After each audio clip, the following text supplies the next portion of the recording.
Globally, the trade in cocaine and other illicit drugs is said to be thriving. A report from the United Nations Office on Drugs and Crime shows that for over 2 years, an estimated 22 tons of cocaine was seized en route South Africa via West Africa to Europe. How to check this trend is what informed this gathering. The acting chairman of EFCC. Experts from security and international agencies brainstorm on how to reduce drug trafficking. In the last 2 years, over 22 tons of cocaine were seized en route from South America via West Africa to Europe in different countries. Despite this impressive amount, the route is far from drying up, and our continuous, even harder and joint efforts are needed to keep drug trafficking at bay. In Nigeria, the situation is not any different. An official from the National Drug Law Enforcement Agency gives a breakdown of seizures of cocaine made between 2006 and 2015. Between 2006 and 2015, the agency has made a seizure of about 17,612.94 kilograms of cocaine. So this tells you the magnitude of the problem. With a total budget of... An official of the European Union thinks adequate legislation and enforcement will help reduce the numbers of drugs trafficked into the country.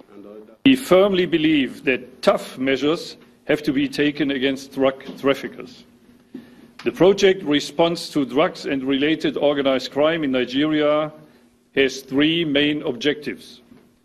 First, to support policy formulation and improve drug legislation in coordination at the sector. Drug trafficking knows no border, and therefore checking the menace requires synergy by all.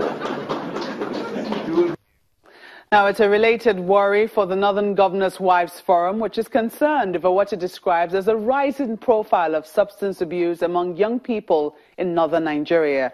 Kaduna, Kano, and Borno are some of the states in the region the group identifies as having high numbers of young people abusing drugs. The forum is urging its members to champion the advocacy to eradicate substance abuse in the region.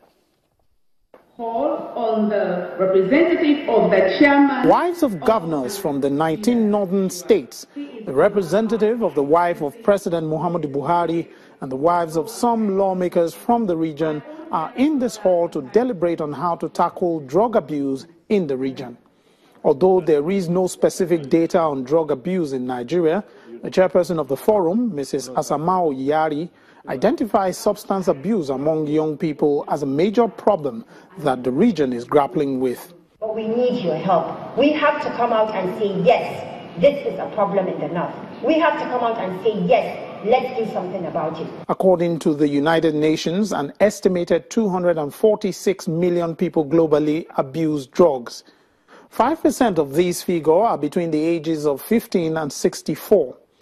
The representative of the wife of the president, Mrs. Aisha Buhari, emphasizes the need to tackle the menace of drug abuse among young people from homes and in the schools.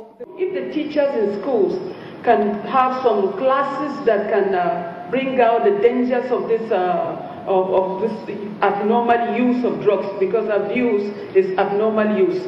If you don't know the normal use, and you don't know that there is an abnormal use of something. Abuse means abnormal use. Meanwhile, the Director General of the National Drug Law Enforcement Agency is urging the forum to influence lawmakers to make laws that will make treatment available for drug users while rejecting attempts to legalize cannabis. Every state has its own peculiarities, and in Nigeria, it is cannabis that is the first drug of abuse and the most abused drug, and therefore we must fight against every attempt by any government, by anybody, to legalize cannabis in Nigeria or anywhere in the world, because it will have a multiplier effect on our country.